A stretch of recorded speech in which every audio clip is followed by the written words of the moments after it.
Hello, Mr. Koblov. This is your friend Denis in Canada. I would like to present you some modification I would like to bring in Double Commander. This time it is regarding the tooltip. One thing I always dislike about tooltip is the configuration is, let's suppose we type something here and we quit.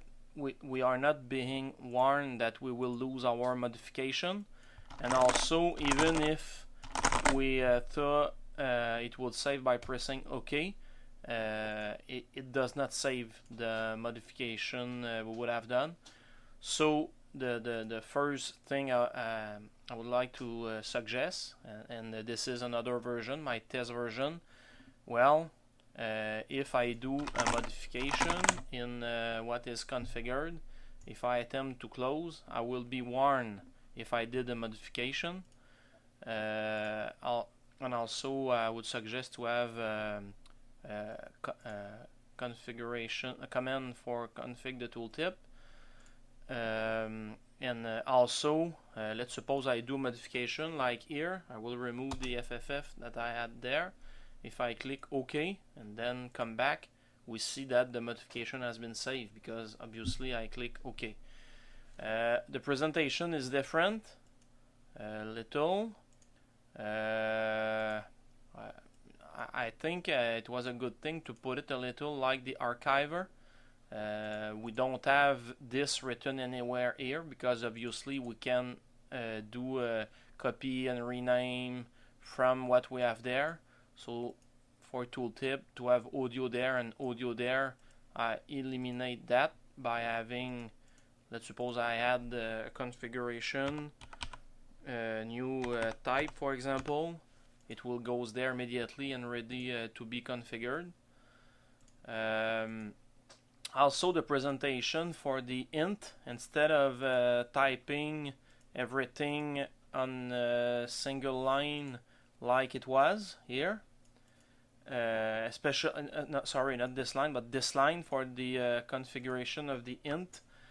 If we want to have something a little bit more consistent, more complex, it's a little bit hard to visualize and to see what it will give.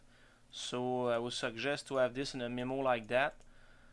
Regarding, so it's easy to see a little bit better what it will looks like, and also the configuration when it's saved in the XML configuration file, it is the same thing.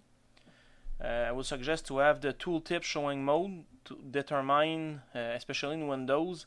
Right now the tooltip is the double commander tooltip and the system, the one from Windows with double commander first.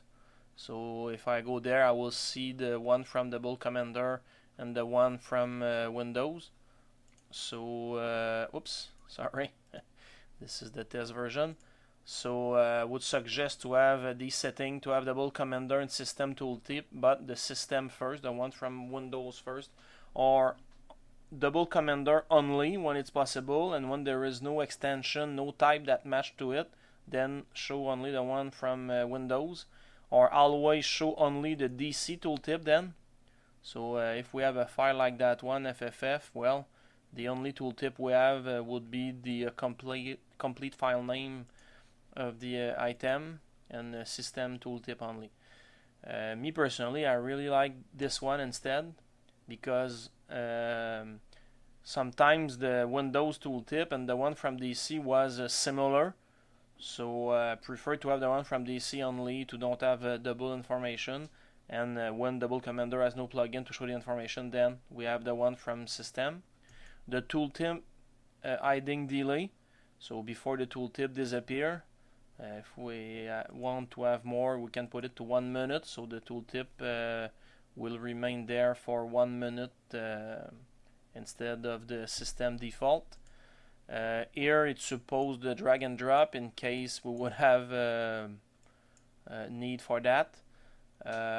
Would suggest to have well, yes, we have sorting for the categories, and also export and import if we want to give some configuration to a colleague. We will be able to do that. I don't know, let's suppose now I would import what I just did we select what we want to import, and then it added there. So that's the summary of the modification I would like to bring to the Bull Commander with your authorization. Thank you very much.